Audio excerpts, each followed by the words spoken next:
Islamic scholar مفتی محمد یوسف تیبی حفظہ اللہ تعالی، فاضل Medina university.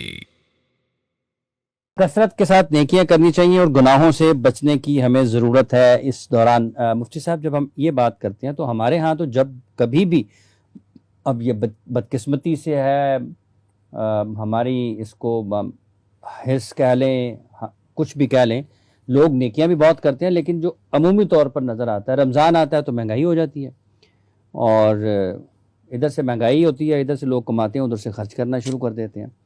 تو یہ ان دنوں میں چونکہ قربانی ہوتی ہے تو قربانی کے اوپر بھی ہم دیکھتے ہیں کہ ریسیں لگ جاتی ہیں لوگوں کی، یہ بڑا بکرا ہونا چاہیے، بڑا جانور ہونا چاہیے، تو اس میں بھی کہیں نہ کہیں یہ نظر آتا ہے کہ شاید زیادہ پیسہ خرچ کرنا اس عمل سے کہیں زیادہ لوگوں میں نظر آتا ہے کہ عمل تو جو کر رہے ہیں محبوب عمل ہے، لیکن اس میں بڑھ چڑھ کر اس حوالے سے کہ سب تو بڑا ساڈا ہے۔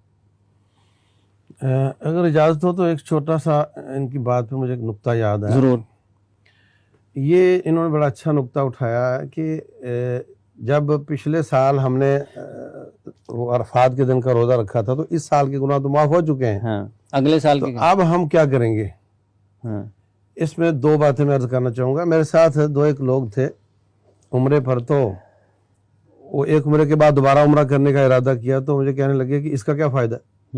تو میں نے کہا بھائی، اللہ رسول اللہ صلی اللہ علیہ وسلم فرماتے ہیں کہ عمرے تک العمرۃ للعمرہ کفارۃ لما بینہا، تو بیچ کے گناہوں کا کفارہ ہو جاتا ہے۔ تو بولے ہم تو ادھر بیٹھے ہوئے اللہ اللہ کریں، گناہ تم نے کیا ہی کوئی نہیں۔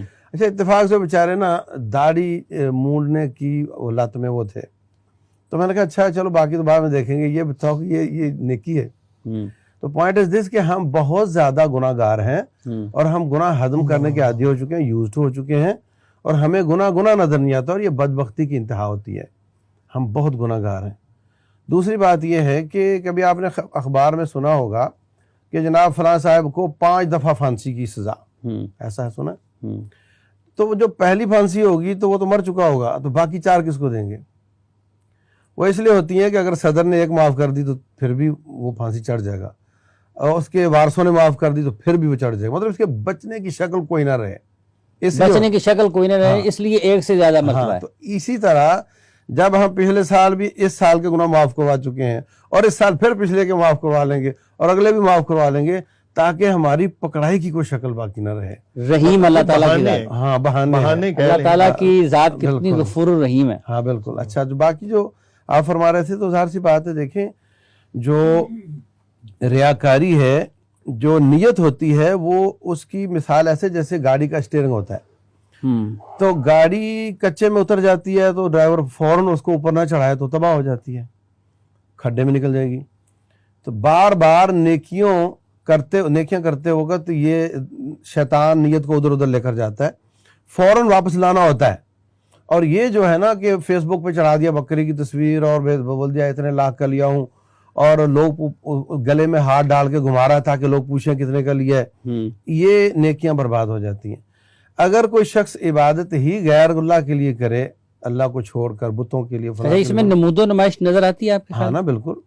تو وہ تو عبادت، اس سے تو ساری نیکیاں ضائع ہو جاتی ہیں۔ اور اگر کوئی فکس کام اللہ کو چھوڑ کے کسی کو خوش کرنے کے لیے کیا گیا ہو تو وہ فکس کام جو یعنی نیت بیچ میں خراب ہو گئی ہو تو وہ عبادت ضائع ہو جائے گی اور باقی عبادت اس کی قبول ہو جائے گی۔ تو یہ بڑی خطرناک بات ہے کہ آپ دنیا میں بھی پیسے آپ کے نکل گئے اور آخرت بھی نہ ملی، اور یہ صرف اس میں نہیں ہے، حج میں بھی ہے۔ میں مکہ مکرمہ میں تھا تو ایک صاحب میرے سامنے فون کر رہا ہے گھر میں کہ صاحب ایئرپورٹ پر بس لے کر آنا لوگوں کی، اچھا، مجھے لینے کے لیے۔ تو میں نے پوچھا صاحب کیا ضرورت ہے یار، ایک گاڑی ہے، اس میں ایک سیٹ خالی، اس پہ آپ بیٹھ جانا۔ اور نہیں یار صاحب، آپ کو نہیں معلوم اگلے سال الیکشن بھی تو لڑنا ہے نا۔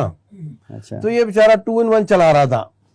تو جب نیت اس طرح کی ہوگی، قربانی ہو یا حج ہو یا نماز ہو یا روزہ کچھ بھی ہو، تو پھر وہ نیکی برباد ہو جاتی ہے۔ رسول اللہ صلی اللہ علیہ وسلم نے اس سے بہت ڈرایا، صحابہ کرام اس سے بہت ڈرا کرتے تھے کہ ریاکاری کہیں نہ ہو جائے۔